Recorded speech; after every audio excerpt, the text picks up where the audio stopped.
Hi, everyone. Today we're going to be talking about how to overcome an addiction to escorts or to just paying for sex in general. Now, this is a very serious topic, and I want to ensure all of you who are struggling with this addiction to know that there is a way out. So, with that being said, let's get started. Escorts can be a very tempting and dangerous addiction.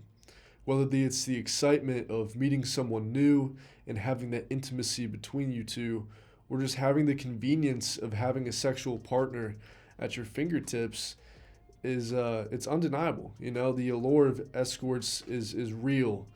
But the truth is that it's an addiction that can have a real impact on your life, both physically and emotionally. So, how can we overcome this addiction? Because a lot of guys just don't know where to start.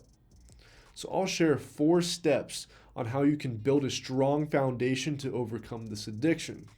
The first step to overcoming an addiction to escorts is very simple, and it's something that you've heard before. The first step is acknowledging that you have a problem. Now, I know that everyone is rolling their eyes right now because you've heard this all before, and it sounds so silly and simple. But if you're to take a look at the comment section, you're going to see some guys that just won't admit that they have a problem and they instead just rationalize it all. And let's be real, paying for sex is like an Olympic sport for some of these guys. And those are the guys that are saying, oh, well, you're paying for it anyways, or they just blame women and complain about the dating scene. So for those guys, they just need to drop their ego and admit that this is something that they cannot continue to do and that they're hurting themselves in the process. However, I feel like for most of the guys out there, they genuinely want to stop, but the problem comes when they have an urge. They just have no clue how to handle it, and they find themselves stuck in a trance, and it just leads them to acting out. So that leads me to my next point, and the next step, which is going to help you prevent urges from even popping up in the first place. So the second step requires you to do a little bit of thinking. And if you're serious about breaking this addiction, you need to understand this topic because this is one of the most important things in recovery. I'm talking about finding your triggers. Because depending on what it is, you can build a solid game plan on how to attack this addiction. Now, triggers vary person to person, but after talking to over 100 guys with this issue, I can give you the 2 most common triggers that I see so you can get a better understanding about what I'm talking about. So let me give you an example. Person A is someone that after work or after school, they don't have too much to do. Maybe they spend time constantly distracting themselves on social media or playing video games. They really don't have anything better to do than just go out and pay for sex because they're living a very unfulfilling life. They're constantly fighting boredom and loneliness. So to cope with those emotions, they need to go out and seek a very pleasurable experience to kind of spice up their life and make them feel something because their life is just so numb. There's nothing going on. There's no fulfillment involved. That's the only thing that really makes them feel anything. So that person's trigger could be when they're home alone after work or when they're getting heavy feelings of boredom and loneliness. That can spark a catalyst for them to get an urge.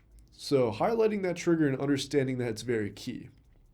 And the second most popular example, or one of the most predominant things that I've been seeing, is pretty much the complete opposite of that. So person B is someone that's very busy and they are very stressed out about work or life in general. So this person is able to escape from all of that and actually find relief in paying for sex. And it doesn't even have to be paying for sex. It can just be going online and looking and seeing women that they can possibly get or finding new areas and places to where they can go. It can just be that. So that person's trigger would just be needing relief from stress, needing relief and needing a break. So in both of these examples, person A and person B are both mismanaging their time and their energy. They're finding quick fix solutions to very, very complex issues. So here's how both guys can use their understanding of their trigger to kind of stop their urges from even starting. And that leads me to the third step, which is finding alternative sources of pleasure. So, person A can better spend his time and his energy by developing himself. If his problem is that he's living a very unfulfilling and boring life, then he should spend more time and more energy into developing himself. And doing more things like that will just raise his self esteem, which is very good because if you have a raised self esteem, your ability to say no to the urges will increase. And he's going to get a lot more confident because his body now has a reason to feel valuable. If you want to feel more confident, you need to give your body a reason to feel that way.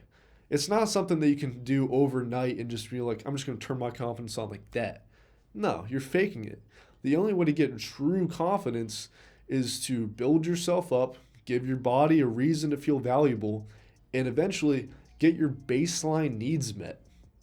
And that's how you're going to be able to stop and overcome this addiction and also be able to stop urges from coming up in the first place. Because you got so many different things going on, you're developing yourself in so many different areas, therefore you don't have the time or the want to even go back to it. So that can be something that he does, and it's an alternative way for him to find pleasure. And person B is, again, the exact opposite.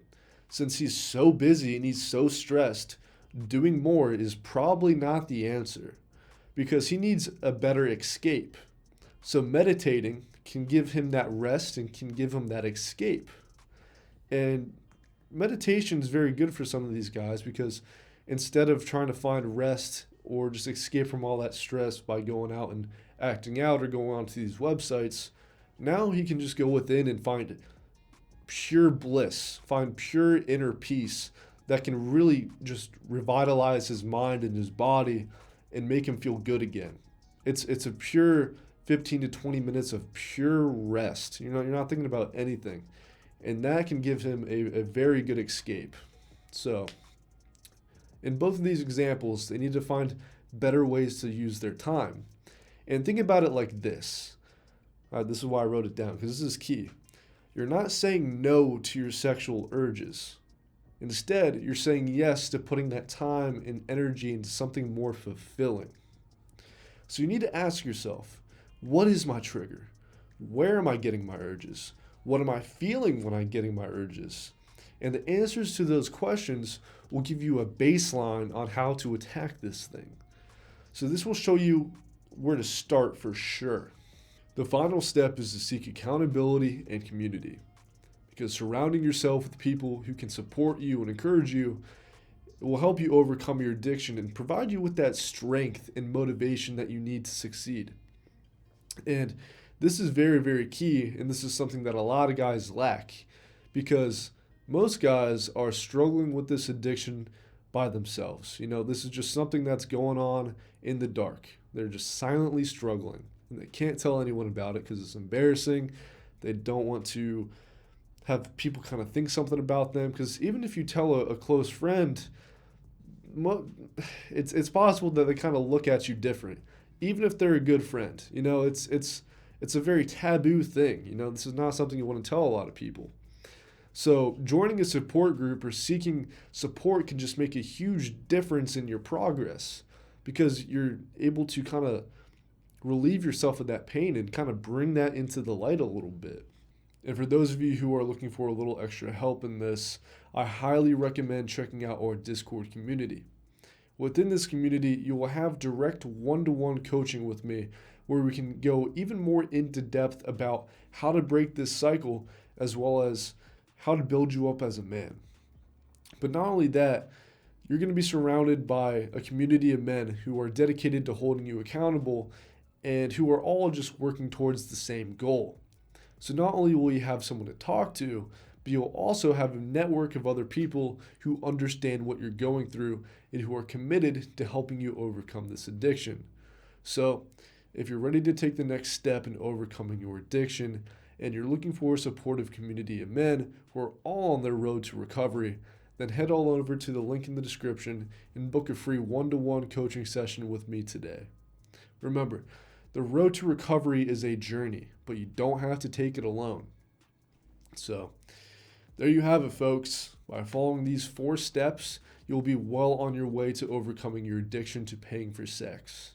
And remember, recovery is a journey, but with the right tools and the right support, you can get there. So take the first step today and start your road to recovery. And I'll see y'all boys in the next one. Peace.